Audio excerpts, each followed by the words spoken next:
trong tàu gì chia ua lúa có nhỏ hồn trong lo dò như trong tay tư chỉ tàu bờ đua ý tu trong rau ly có miền cầu mong u nhỏ hồn trong tu u nó hay tì nhỏ bề to chia nó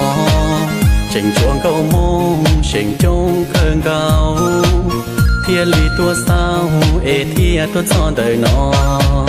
đồn trâu mong ấy thứ hai lối sách chỉ tao cầu mong tao chi cho ly bên nó trả lấy chỉ trâu để cho chị tao khó chia khu khu xa ua và mong tao chi mình cầu mong cho ly tao chỉ lo mà 快手，看见每一种生活。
trắng nên giờ đây em quay lưng chôn vùi bao nhiêu yên vui sẽ tan một tình yêu.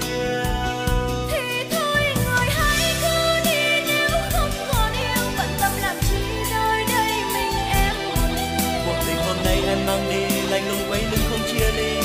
cũng như bao nhiêu người con gái khác.